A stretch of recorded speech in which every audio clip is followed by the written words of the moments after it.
Camilla announced that she did not wish to be called princess. She instead took the title of Duchess of Cornwall.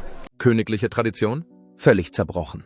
Ein historisches Diadem, das eigentlich für Prinzessin Catherine gedacht war, ist plötzlich in den Händen von Königin Camilla gelandet, und Insidern zufolge hat sie es in einem regelrechten Rausch an sich genommen. Was als würdevolle Weitergabe des Erbes gedacht war, hat sich in ein skandalöses königliches Machtspiel verwandelt, und die Familie ist Berichten zufolge wütend.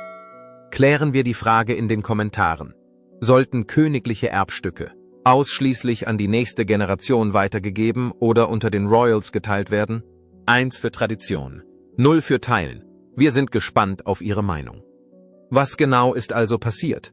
Und warum ist dieses ikonische Stück königlicher Geschichte zum Zentrum des Chaos geworden? Finden wir es in diesem Video heraus. Das Cartier-Halo-Diadem von Königin Elizabeth II.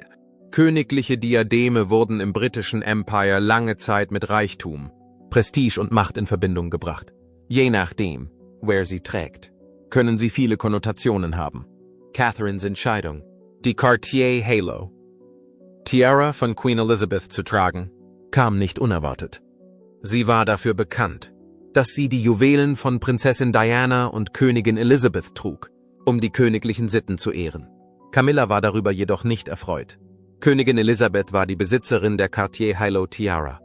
1936 erhielt Cartier von König George, der auch Herzog von York war, den Auftrag, Schmuckstücke für Königin Elizabeth, seine Frau, zu entwerfen. Das Schmuckstück wurde von der Königin bei einer Wohltätigkeitsgala in Claridge's getragen. Die Königin entschied sich, das Diadem bei ihrem öffentlichen Besuch zu tragen, um die Monarchie angemessen zu repräsentieren. Und die Wohltätigkeitsveranstaltung sollte den Frauen in Südlondon zugutekommen. Das Diadem war ein auffälliges Stück. Es bestand aus 739 Diamanten im Brillantschliff und war aus Platin gefertigt. Insgesamt 149 Diamanten im Baguette-Schliff wurden dem Diadem hinzugefügt. Rollenmotive wurden verwendet, um die wellenförmigen Eigenschaften der Tiara zu charakterisieren. Die Halo Scroll Tiara erhielt ihren Namen aufgrund von Gerüchten, die besagten, dass sie einen Halo-Effekt erzeugen würde. Die Königin schenkte das Diadem ihrer ältesten Tochter, Prinzessin Elizabeth, nachdem sie es bei 1 oder 2 Verlobungen getragen hatte. Der diamantene Kopfschmuck wurde der Prinzessin von ihrer Mutter zu ihrem 18. Geburtstag geschenkt. Nach ihrer Thronbesteigung trug Prinzessin Elizabeth das Diadem jedoch nie in der Öffentlichkeit.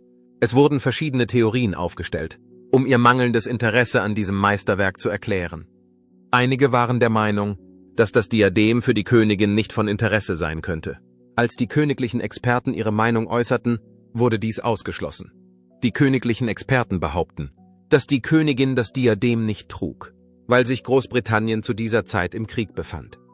Das Diadem wurde ihr in einer turbulenten Zeit in der britischen Geschichte geschenkt. Sie war der Meinung, dass die Cartier-Halo Tiara für sie unpassend gewesen wäre. Die Königin schenkte das Diadem gerne ihrer Schwester, Prinzessin Margaret, und bewies damit, dass die Berichte, es gefalle ihr nicht, zutreffend waren. Die Königin schätzte die Tiara offensichtlich nicht. Ihrer Meinung nach war es nur eine von mehreren Diademen, die sie besaß. Prinzessin Anne lieh sich die Tiara später aus und trug sie in den 1970er Jahren in der Öffentlichkeit. Seitdem gibt es keine neuen Informationen über das Diadem. Die Entscheidung von Prinzessin Catherine, das Diadem an ihrem Hochzeitstag zu tragen, rückte es wieder ins Rampenlicht. Catherine trug das Diadem an ihrem Hochzeitstag. Und Königin Elizabeth war begeistert, es ihr geliehen zu haben. An diesem Tag wurde die Tiara als Mittelpunkt von Katharinas Brautkleid betrachtet. Die Entscheidung Katharinas, das Diadem zu tragen, zeigte außerdem, dass sie bereit war, die Bräuche der königlichen Familie zu respektieren. Die Menschen bemerkten die Parallelen zwischen ihr und Königin Elisabeth, die sich aus ihrer Entscheidung ergaben. Bevor sie Herzogin und Königinmutter wurde, war die Königin ein Nicht-Royal. Die Menschen sahen, dass Catherine einen ähnlichen Wandel durchmachte, als sie die beiden verglichen. Camilla gefiel diese Veränderung nicht, da sie den Eindruck erweckte, dass Catherine nicht nur Dianas, sondern auch Königin Elisabeths Muster folgte. Es zeigte, dass Catherine im Mittelpunkt der Aufmerksamkeit stand und dass die Menschen große Erwartungen in sie setzten. Außerdem wurde Camilla an den Rand gedrängt. und die junge Prinzessin rückte in den Mittelpunkt. Laut Catherine Osler hatte die Königin versucht, Camilla zu überreden, an ihrem Hochzeitstag keine Blumenkrone zu tragen. Schauen wir uns an, was passiert ist. Catherine erwog, an ihrem Hochzeitstag eine Blumenkrone anstelle eines Diadems zu tragen. Sie und William wollen eine unkomplizierte Ehe führen. Aber Königin Camilla wird das nicht zulassen. Sie sollten ihre Pracht und ihr Königtum bewahren, dachte sie. Um das Ansehen der Monarchie zu wahren, versuchte sie, die Prinzessin zu überreden, ein Diadem zu tragen. Dennoch war sie überrascht, weil Catherine das Cartier-Diadem mit dem Heiligenschein trug. Für sie war es wie eine Ohrfeige. Camilla hatte sich schon lange gewünscht, ein Diadem zu besitzen, ein Schmuckstück, das von Königin Elisabeth getragen wurde. Mit der Wahl der Westminster Abbey für ihre Hochzeit anstelle der St. Paul's Cathedral widersetzte sich das Paar zudem den Konventionen. Paul's Cathedral wählte, widersetzte sich das Paar den Konventionen. Die junge Prinzessin ging einfach ihrem Leben nach. Aber Camilla dachte, dass Catherine versuchte, sie einzuschüchtern. Ihre Schmucksammlung beweist, dass sie mit der Wahl des Diadems nicht versucht hat, Königin Camilla den Krieg zu erklären. Werfen wir einen Blick auf das Schmucksortiment von Prinzessin Catherine. Camilla die Königin. Am 17. Juli 1947 wurde Camilla in London im King's College Hospital geboren. Sie wuchs in South Kensington und East Sussex, England, auf. Die Begegnung mit Prinz Charles. Mitte 1971 markierte den Beginn ihres Weges in die königliche Familie. Camillas erste Ehe mit Andrew Parker. Bowles endete mit einer Scheidung. Auch sie lernte Charles kennen, als sie noch dabei war, eine gescheiterte Ehe zu überwinden. Giles Brandreth behauptet, dass sich Charles und Camilla im Haus ihrer Freundin Lucia Santa Cruz kennengelernt haben. Nachdem sie von Amos Pfeil getroffen worden waren, verliebten sie sich auf der Stelle. Sie stellten sich ihrer Familie vor, als ihre Beziehung immer ernster wurde. Als Charles jedoch seine Heimat verließ, um sich bei der Royal Navy zu verpflichten, endete ihre Romanze abrupt. Es gab Gerüchte, dass Charles mit Camilla Schluss machen musste, weil die königliche Familie sie nicht mochte. Charles und Camilla lernten sich zu früh kennen, sagte Robert Lacey. Charles bat Camilla nicht, auf ihn zu warten, während er ins Ausland reiste, wie er in seinem Buch Royal, Her Majesty Queen Elizabeth II, all dies habe zur Trennung der beiden beigetragen. Bis Sarah Bradford einige königliche Geheimnisse enthüllte, hätte die Öffentlichkeit dies akzeptiert. Laut Sarahs Buch, Diana war der Grund für die Trennung der beiden, dass Lord Mountbatten, ein Mitglied der königlichen Familie, dafür sorgte, dass Charles ins Ausland gebracht wurde. Der Grund: er mochte Camilla nicht und wollte, dass Charles Amanda Knatchbull, die Enkelin seines Freundes, heiratet. Die Gründe für ihre Trennung waren von Person zu Person unterschiedlich. Weder Camilla noch Charles haben bisher öffentlich über ihre Trennung gesprochen. Nach ihrer Heirat trennten sich ihre Wege. Es gab Gerüchte, dass sich die beiden wieder ineinander verliebt hätten. Doch ihre Begeisterung kam zu einem denkbar ungünstigen Zeitpunkt. Prinzessin Diana und Prinz Charles waren kurz davor, sich scheiden zu lassen. Prinz Charles begann nach seiner Scheidung von Diana ein Verhältnis mit Camilla. Die Medien wurden auf diese Verbindung aufmerksam und stellten Camilla als die andere Frau dar. Zu diesem Zeitpunkt begannen ihre Schwierigkeiten innerhalb der königlichen Familie. Diana wurde von den Briten verehrt. Sie verehrten sie, und sie war ihre Prinzessin. Aufgrund ihrer Liebe zu Prinzessin Diana entwickelten sie eine tiefe Abneigung gegen Camilla. Charles traf die Entscheidung, Camilla nach dem frühen Tod von Diana zu heiraten. Im Jahr 2005 heirateten sie in der Windsor Guildhall. Als sie in die königliche Familie aufgenommen wurde, stieß sie auf Ablehnung und Missgunst. Sie wurde von vielen als des Titels unwürdig angesehen. Zunächst war Königin Elisabeth mit Camilla nicht einverstanden. Sie hatte keine Lust, dass Charles sie heiratet, bevor Charles am 8. September 2022 die Nachfolge von Königin Elisabeth als König antrat, war sie als Herzogin von Cornwall bekannt. Am 6. Mai 2023 übernahm sie die Rolle des königlichen Gemahls. Camilla musste sich mit der Wahrnehmung des Volkes auseinandersetzen. Sie musste beweisen, dass sie des Titels der Königin würdig war. Charles bemühte sich, in der Öffentlichkeit ein positives Bild von seiner Frau zu zeichnen. Er war sich bewusst, was die Medien nach Dianas Tod tun würden. Charles lobte Camilla in seiner ersten Rede an das Land für ihre Unterstützung und ihr Engagement im Dienst. Er war dankbar für ihr Engagement für die Monarchie. Camilla erklärte, dass sie von der üblichen Position der Hofdame zur neuen Position der Begleiterin der Königin wechseln würde, um der Bevölkerung zu zeigen, dass sie eine anständige Königin sei. Sie beschloss, dass sie in dieser Position nur noch bei offiziellen Anlässen helfen würde, aber weiterhin für die tägliche Planung und die Beantwortung von Briefen zuständig sein würde. Sie tat dies, um der Welt zu zeigen, dass sie eine funktionierende Königin sein würde. Die Königin unterstützte König Karl und trat häufig in der Öffentlichkeit auf. Nicht zuletzt aufgrund ihres Engagements für wohltätige Zwecke verbesserte sich ihr Ruf und sie begann, als Königin akzeptiert zu werden. Nach verschiedenen Angaben ist Camilla Schirmherrin von über 100 Organisationen und Wohltätigkeitsorganisationen. Camillas Engagement für Menschen mit Osteoporose brachte sie der Öffentlichkeit näher und steigerte deren Zuneigung zu ihr. Camilla begann, sich für andere einzusetzen, als ihre Großmutter an der Krankheit verstarb. Sie trat der Nationalen Osteoporose-Gesellschaft bei, wo sie Frauen mit dieser Krankheit half und das Bewusstsein dafür schärfte. Im Jahr 2005 erhielt sie in Anerkennung ihrer Bemühungen den Ethel Lefrak Award. Später im Jahr 2007 wurde ihr der Cone Foundation Award verliehen. In Anerkennung ihres Einsatzes für die Osteoporose-Gesellschaft verlieh ihr die Universität Southampton außerdem die Auszeichnung eines Ehrendirektors. Die Nationale Osteoporose-Gesellschaft wurde später im Jahr 2019 in Königliche Osteoporose-Gesellschaft umbenannt. Außerdem engagierte sich Königin Camilla für die emotionale Unterstützung von Missbrauchsopfern. Sie begann, sich für diese Opfer einzusetzen und das Bewusstsein dafür zu schärfen. Die Königin wurde dabei gefilmt, wie sie mit diesen Opfern in verschiedenen Situationen interagierte. Sie unterstützte auch eine Reihe von Organisationen, die diesen jungen Frauen mehr Selbstvertrauen gaben. Die Königin wurde nicht mehr als die andere Dame angesehen, und ihr Ruf hatte sich verbessert. Doch als Prinzessin Catherine in die königliche Familie eintrat, begannen die Probleme. Der Ruf der Königin war in Gefahr, als sie ankam. Warum? Gehen wir der Sache auf den Grund. Catherine, die Prinzessin. Prinz William und Prinzessin Catherine gehören laut YouGov zu den beliebtesten Mitgliedern der königlichen Familie. Nach Angaben des Meinungs- und Datenforschungsunternehmens war sie im Dezember 2022 das zweitbeliebteste Mitglied. Ipsos und YouGov stuften sie später im April 2024 als das beliebteste Mitglied der königlichen Familie ein. Im Vereinigten Königreich war sie auch die meistgesuchte Person bei Google. Die Tatsache, dass Catherine in der Gunst des Volkes höher steht als Königin Camilla, ist noch unerwarteter. Am 9. Januar 1982 wurde Catherine Elizabeth Middleton geboren. Sie wurde in Reading im Royal Berkshire Hospital geboren.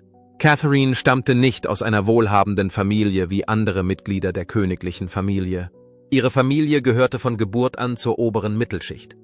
Ihre Mutter arbeitete als Flugbegleiterin, während ihr Vater, Michael Middleton, als Fluglotse tätig war. Die Kunst war Catherines Leidenschaft. Sie lernte Prinz William während ihres Studiums der Kunstgeschichte an der Universität von St.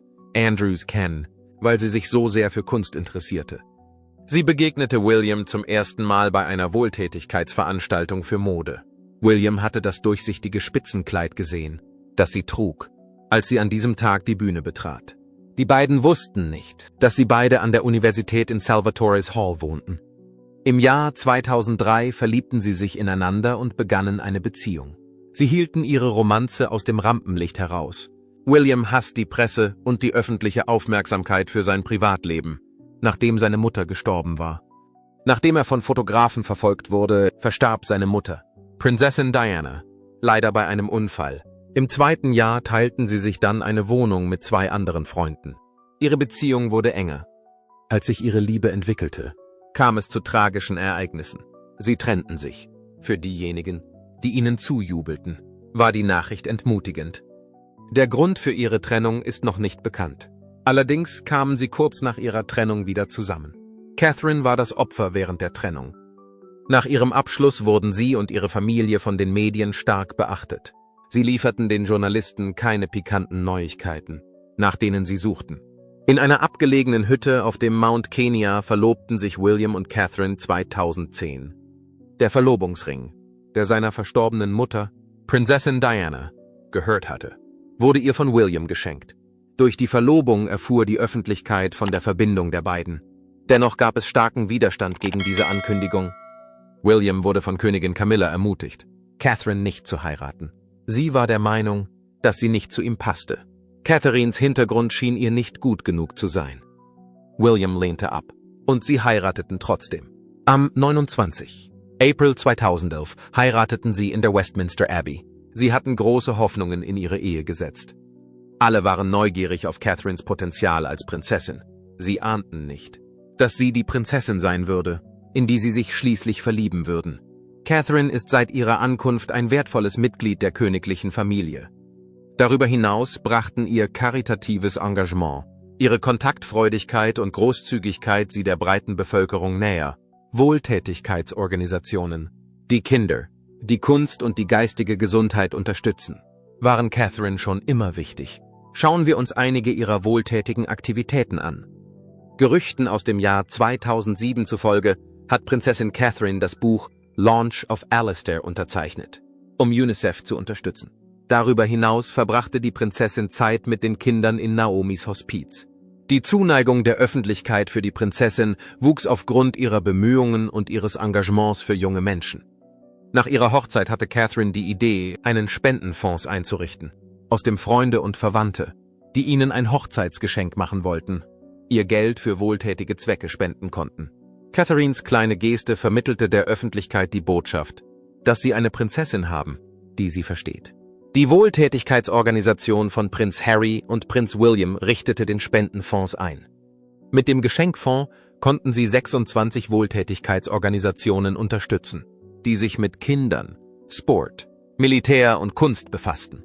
Die Stiftung wurde dann umbenannt und von der Wohltätigkeitsorganisation von Prinz William und Prinz Harry in die Royal Foundation of the Prince and Princess of Wales umbenannt, um die Beiträge von Prinzessin Catherine zu würdigen. Für die Prinzessin gab es noch mehr zu tun. Später nutzte sie die Kunsttherapie, um unterprivilegierten Kindern zu helfen. Als Absolventin der Kunstgeschichte fand sie es einfach, kunstinteressierten Kindern zu helfen. Prinzessin Catherine trat auch der North Wales Scout Association als freiwillige Leiterin bei. Während ihrer Zeit dort entwickelte sie eine enge Beziehung zur Schirmherrin, Königin Elizabeth. Der Kate-Effekt ist der Spitzname, den die Prinzessin aufgrund ihres Engagements für wohltätige Zwecke erhalten hat. Im Oktober 2012 begann sie, drogenabhängigen Menschen zu helfen. Sie wurde dabei beobachtet, wie sie die Einrichtungen bei vielen Gelegenheiten besuchte und mit den Abhängigen in der Genesung interagierte.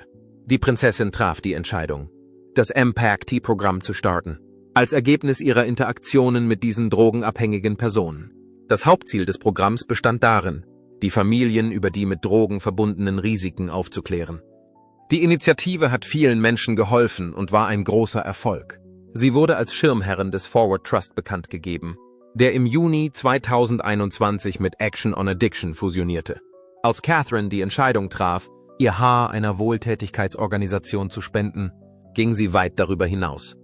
Im Januar 2018 spendete sie an den Little Princess Trust, eine gemeinnützige Organisation, die krebskranken Kindern kostenlos Perücken zur Verfügung stellt. Sie rief die Nursing Now-Kampagne ins Leben, eine 3-jährige globale Initiative, um das Bewusstsein für die Bedeutung von Krankenschwestern und Pflegern zu schärfen, und zeigte damit ihr Engagement für den Gesundheitssektor. Da sowohl ihre Großmutter als auch ihre Urgroßmutter Krankenschwestern waren, konnte sie die Härten und Auswirkungen der Krankenpflege aus nächster Nähe beobachten. Die Prinzessin wurde dabei beobachtet, wie sie den Mitarbeitern des National Health Service während des Covid-19-Ausbruchs sowohl persönlich als auch virtuell Hilfe leistete. Sie tat dies, um der Bevölkerung zu zeigen, dass die Monarchie mit ihrer Notlage sympathisiert. Catherine hat ihre Zeit und Energie auch der psychischen Gesundheit gewidmet. Sie verbrachte Zeit mit Müttern und Kindern, die mit diesen Problemen zu kämpfen hatten. Zum Beispiel am Maurice Wall Clinical Neuroscience Institute und am St. Thomas Krankenhaus. Benita Refson lobte Catherines Einsatz für die psychische Gesundheit und sagte, dass sie stets das Bewusstsein für die psychische Gesundheit von Kindern schärfe und Hilfe anbiete, wo sie könne. Peter Fonagy, der Geschäftsführer des Anna Freud Centers, erklärte außerdem, dass Catherine die Stimme von Millionen von Kindern ist, die ihr Elend im Stillen verbergen. Peter bezeichnete sie mehrfach als eine der einflussreichsten Persönlichkeiten in der Branche. Als Zeichen der Anerkennung für ihre Bemühungen erhielten die Prinzessin und der Prinz das goldene blaue Peter-Abzeichen, das zuvor bereits Königin Elizabeth verliehen worden war. Im Jahr 2016 beschloss das Prinzenpaar, eine Kampagne mit dem Namen Heads Together zu starten, die das Bewusstsein für psychische Probleme schärfen soll. Sie wollten die Menschen ermutigen, über ihre Probleme zu sprechen. Und die Kampagne war ihre Methode, dies zu tun. Als die Prinzessin anfing, über einige ihrer Probleme zu sprechen, waren alle überrascht. Während der Kampagne erzählte die Prinzessin von ihren Erfahrungen mit den Herausforderungen, denen sie sich als Mutter stellen muss. Sie sagte, sie habe mit dem Gefühl gekämpft, Mutter zu sein und einen Weg zu finden. Ein Gleichgewicht zwischen ihren Verpflichtungen im Beruf und ihrer Verantwortung für ihre Kinder zu finden. Es war eine schreckliche Erfahrung für sie, zum ersten Mal ein Kind zu gebären. In der Vergangenheit hatte sie zu verschiedenen Zeitpunkten in ihrem Leben Gefühle der Unwissenheit und des mangelnden Vertrauens erlebt. Sie hatte den Eindruck, dass sie unterdurchschnittlich war und keinen Erfolg haben würde. Die Tatsache, dass Catherine bereit war, über ihre Herausforderungen zu sprechen, veranlasste viele andere zum Reden. Sie vergossen Tränen, als sie über ihre Erfahrungen und die Herausforderungen sprachen, mit denen sie tagtäglich konfrontiert sind. Im Laufe der Kampagne wurde Catherines Mitgefühl deutlich. Ihr Ansehen in der Öffentlichkeit stieg von Tag zu Tag und sie wurde als Prinzessin des Volkes bekannt. Camilla Tominey bezeichnete sie einmal als das wertvollste Gut, das die Monarchie besaß. Die öffentliche Wahrnehmung der königlichen Familie wurde durch ihre Bemühungen verbessert. Auch Petronella Wyatt bezeichnete sie im Laufe des Gesprächs als Kronjuwel. Eines der Dinge, die Katharina von anderen Monarchen unterscheidet, ist ihre Fähigkeit, die traditionellen Ideale der Monarchie zu bewahren und gleichzeitig einen modernen Touch einzubringen. Auf die Frage, ob Catherine ihre Wohltätigkeitsarbeit wegen der Öffentlichkeit mache, antworteten ihre Berater, dass die Prinzessin keine Ratschläge wegen der Öffentlichkeitsarbeit annehme und dass sie niemals etwas wegen der Medien tun werde. Jamie Lowther Pinkerton, der früher ihr Sekretär war, hatte zugegeben, dass die Prinzessin eine verblüffende Ähnlichkeit mit der Mutter von Prinzessin Diana hatte. Sie hatte eine starke Abneigung gegen Dramen und alles, was sie ins Zentrum der Aufmerksamkeit rücken könnte. Die Medien erlaubten es ihr jedoch nicht, ihr Privatleben geheim zu halten, auch wenn sie sich bemühte. Sie waren begierig darauf, alles über ihre geliebte Prinzessin zu erfahren, was es zu wissen gab. Bis zu dem Zeitpunkt, an dem man sie mit Prinzessin Diana verglich, lief alles gut für Prinzessin Catherine. Damit begann ihr Konkurrenzkampf mit Königin Camilla, die ebenfalls eine Rivalin war. Es wurde spekuliert, dass Prinzessin Catherine und Königin Camilla in einen langjährigen Konflikt miteinander verwickelt sind. Obwohl sich die beiden Royals bei ihren öffentlichen Auftritten bemühten, den Eindruck zu erwecken, dass alles in Ordnung sei, waren die Reibereien zwischen ihnen unübersehbar. Die Gründe für ihre angespannte Beziehung sind unklar. Einige Leute glaubten, dass ihre Fehde durch eine Reihe von Faktoren verursacht wurde. Prinzessin Catherine ist eine von ihnen, und sie wird oft mit Prinzessin Diana verglichen, was ihr Aussehen betrifft. Ebenso wie Diana engagierte sich auch Catherine für wohltätige Zwecke. Vor ihrem Tod genoss Diana in der Öffentlichkeit hohes Ansehen und Zuneigung. In ihrer Rolle als Prinzessin kümmerte sie sich um die Menschen. Für Camilla ist es schwierig, mit diesem Image fertig zu werden, wenn sie erst einmal mit Charles verheiratet ist. Bis die Öffentlichkeit sie zu umarmen begann, wurde ihr nie zugetraut, die in sie gesetzten Erwartungen zu erfüllen. Da die Öffentlichkeit begann, Anspielungen auf Prinzessin Diana zu machen, stellte Catherines Eintritt ins Königshaus eine Bedrohung für sie dar. Sie waren der Meinung, dass Catherine Diana sehr ähnlich sei. Camilla hingegen hatte das Gefühl, dass sie alte Wunden wieder aufbrechen würde. Ihre Beziehung zu Catherine wurde dadurch beeinträchtigt. Um Diana die Ehre zu erweisen, wurde Catherine häufig dabei gesehen, wie sie einige ihrer Schmuckstücke trug. Das machte die Situation noch viel schwieriger. Camilla fühlte sich nicht wohl dabei. Und es erinnerte sie an ihr früheres Bild, das sie von der anderen jungen Frau hatte. Nachdem Catherine Charles geheiratet hatte, begann Königin Elizabeth, sie zu bevorzugen und ihr ihre Zuneigung zu zeigen, was die Intensität des Wettbewerbs zwischen den beiden noch verstärkte. Im Gegensatz zu Camilla, die erst beweisen musste, dass sie das Amt der Königin verdiente, indem sie sich die Zuneigung der Königin erwarb. Der Moment, in dem Catherine zur Prinzessin von Wales ernannt wurde, war für sie der schmerzhafteste. In einem Artikel der US Weekly wird behauptet, Camilla sei nicht bereit gewesen, so schnell von ihrem Amt zurückzutreten. Sie hatte sich ihr ganzes Leben lang verpflichtet, ihre Verpflichtungen zu erfüllen, weil sie schätzte. Sie fand, dass es das Schwierigste war, sie an Catherine abzugeben. Es wurde auch spekuliert, dass William und Catherine, wenn sie den Thron besteigen, Camillas Position in der königlichen Familie neu überdenken würden. Es bestand die Möglichkeit, dass sie aus dem Rampenlicht zurückgestuft und ganz aus dem Rampenlicht entfernt werden würde. All dies machte der Königin Angst, und sie bemühte sich bei verschiedenen Gelegenheiten, Catherine zu zeigen, dass sie immer noch die Kontrolle hatte. So wies Königin Camilla einmal Catherines Eltern an, den Buckingham-Palast durch den Eingang zu betreten, der für die Bediensteten reserviert war. Catherine wurde daran erinnert, dass sie immer noch das Kommando über die Situation hatte, und sie versuchte, ihre Macht auszuüben. Obwohl sich die Prinzessin bemühte, mit Königin Camilla zu kommunizieren, wurde sie nicht mit offenen Armen empfangen. Camilla hat deutlich gemacht, dass sie nicht bereit war, sie zu akzeptieren. Noch war sie bereit, ihr alles beizubringen, was sie wissen musste. Andererseits wurde die Beziehung der beiden immer angespannter, als Camilla von Catherines Entscheidungen bezüglich ihrer Juwelen irritiert war. Als sie sah, dass Catherine ein Diadem trug, das Königin Elizabeth II. Gehörte, war sie nicht mehr in der Lage, mit allem fertig zu werden. Was hatte es mit der Tiara auf sich, dass Camilla sich aufgrund ihrer einzigartigen Eigenschaften unwohl fühlte?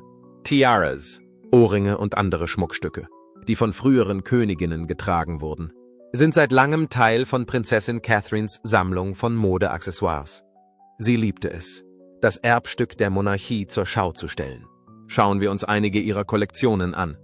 In der Schmucksammlung der Prinzessin waren die Greville Diamond Chandelier Earrings eines der Stücke, die durch ihre außergewöhnliche Qualität auffielen. Diese Ohrringe waren Teil der königlichen Sammlung, die sie erwarb. Trotzdem haben diese Ohrringe, wie nicht anders zu erwarten war, eine gewisse Geschichte hinter sich. Königin Elizabeth erhielt die Ohrringe im Jahr 1942 als Geschenk von ihrer engen Freundin Dame Margaret. Margarets Großzügigkeit soll dazu geführt haben, dass die Schmucksammlung der Königin voller Brillanten war, so die Gerüchte. Cartier war derjenige, der die Ohrringe anfertigte, und er benötigte dafür eine beträchtliche Zeitspanne. 1918 begann er mit der Arbeit an dem Meisterwerk, und 1929 war das Jahr, in dem er es vollendete. Die Greville-Diamant-Kronleuchter-Ohrringe enthalten laut der königlichen Kollektion eine Vielzahl moderner Diamantschliffe, Anhänger, Baguettes, Staber, Smaragd, Halbmond. Trapezschliffe und quadratische Schliffe sind einige der Diamanten, die in dieser Kollektion enthalten sind. Die Ohrringe gehörten zu den wertvollsten Schmuckstücken, die die Königin besaß. Catherine entschied sich, die Ohrringe bei der Hochzeit von Kronprinz Hussein von Jordanien und Prinzessin Rajwa al-Saif zu tragen, da die Ohrringe eine lange und illustre Geschichte haben und äußerst prächtige Kunstwerke sind. Sie hatte ein natürliches Talent, die Monarchie in der Öffentlichkeit wirkungsvoll zu repräsentieren, und nutzte die Gelegenheit, die Ohrringe bei der Hochzeit zu tragen. Auch bei einem Empfang für Mitglieder des diplomatischen Korps im Buckingham Palace trug die Prinzessin die Ohrringe. Das letzte Mal, dass sie in der Öffentlichkeit trug, war bei diesem besonderen Ereignis. Das Paar Diamant- und Perlenohrringe, das Prinzessin Catherine getragen hat, um die Abstammung der Monarchie zu demonstrieren, ist ein weiteres bedeutendes Stück, das sie getragen hat. Die Ohrringe sind Eigentum von Königin Elizabeth, die sie zum ersten Mal während ihrer Reise nach Nigeria im Jahr 2003 präsentierte. Im Gedenken an die Königin entschied sich Prinzessin Catherine, die gleichen Ohrringe auch nach ihrem Tod weiterzutragen. Sie wurde bei einem Treffen mit Commonwealth-Soldaten gesichtet, die zur Teilnahme am Staatsbegräbnis des verstorbenen Königs ins Vereinigte Königreich gekommen waren, während sie die Ohrringe am Remembrance Sunday trug. Darüber hinaus nahm sie auch an der Trauerfeier teil und trug dabei eine Brosche, die zuvor von der verstorbenen Königin getragen worden war. Zur Schmucksammlung der Prinzessin gehört auch ein Collier aus 3 Perlensträngen, das sicherlich ein faszinierendes Stück ist. Der Schmuck war das Eigentum der Königin, die ihn mit großer Zuneigung betrachtete. In den Jahren vor ihrem Tod wurde die Königin in der Öffentlichkeit fast nie ohne ihren geliebten Schmuck gesehen. Weil ihr die Kette so gut gefiel, kaufte sie 3 Perlenketten, die identisch waren und die sie frei drehen konnte. Durch ihren Vater fühlte sie sich stark mit dem Schmuck verbunden. Der Vater von Königin Elisabeth starb, als sie 35 Jahre alt war. Sie klammerte sich an die Perlenkette, die ihr Vater ihr geschenkt hatte, als sie noch ein kleines Kind war, da dies ein schrecklicher Verlust für sie war. Die Perlenkette erinnert sie seit dem Tod ihres Vaters ständig an seine Zuneigung zu ihr. Mehr als 300 Dinge sollen sich in der Sammlung der Königin befinden, darunter 98 Broschen, 46 Halsketten, 37 Armbänder, 34 Paar Ohrringe, 15 Ringe, 14 Uhren und 5 Anhänger. In den königlichen Berichten heißt es, die Sammlung bestehe aus diesen Gegenständen. Es war nur die Perlenkette, mit der die Königin verbunden war, obwohl sie eine große Anzahl von Accessoires besaß. Während ihrer gesamten Regierungszeit trug die Königin nie etwas anderes als die 3-strängigen Perlenketten, die sie zu ihrer Kleidung trug. Unter den Anhängern der königlichen Familie gibt es die Meinung, dass die Königin die 3 Perlenketten trug, um das einzigartige und wertvolle Original nicht zu verschleißen. Während des Mittagessens im Buckingham Palace für den Generalgouverneur der Commonwealth-Nationen im Jahr 2023 entschied sich Catherine für diese Halskette. Die Veranstaltung fand in Vorbereitung auf die Beerdigung der Königin statt. Es ist möglich, dass sie dies tat, um der Welt zu zeigen, dass sie das Erbe von Königin Elizabeth schätzte. Die Tiara mit einem Liebesknoten war ein weiteres Schmuckstück, das Prinzessin Catherine trug und das ihr viel Aufmerksamkeit einbrachte. Dem Diadem wurde eine tiefe Bedeutung beigemessen. 1914 war das Jahr, in dem sie für Königin Mary entworfen wurde. Der Hofjuwelier erklärte, dass Königin Mary eine ihrer Diademe, Die Ladies of England Tiara, aufgegeben hatte, um das Liebesknotendiadem zu entwerfen. Nach ihrem Tod wurde die Tiara an Königin Elizabeth übergeben, die sie dann Prinzessin Diana zur Hochzeit schenkte. Es war eines der beliebtesten Diademe von Diana, die es häufig trug.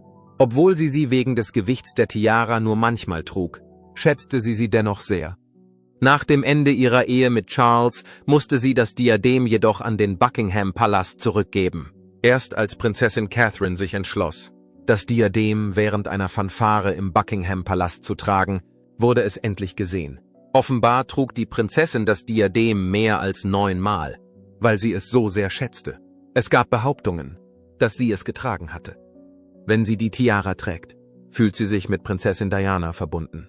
Was halten Sie von der Entscheidung von Prinzessin Catherine, das Cartier-Halo-Diadem zu tragen? Sind Sie der Meinung, dass sie Königin Camilla etwas mitteilen wollte? Ist es angemessen, dass Königin Camilla ihren Unmut über das Tragen des Diadems durch Kate zum Ausdruck gebracht hat? War es falsch von Königin Camilla, das für Katharina bestimmte Diadem zu tragen? Sehen Sie es als königliches Privileg oder als königlichen Verrat? Lassen Sie es uns in den Kommentaren wissen. Wir lesen jeden einzelnen Beitrag. Wenn dich diese königliche Wendung überrascht hat, tippe auf Gefällt mir, abonniere die Seite für weitere explosive königliche Enthüllungen und vergiss nicht, die Klingel zu drücken, damit du keinen königlichen Skandal verpasst.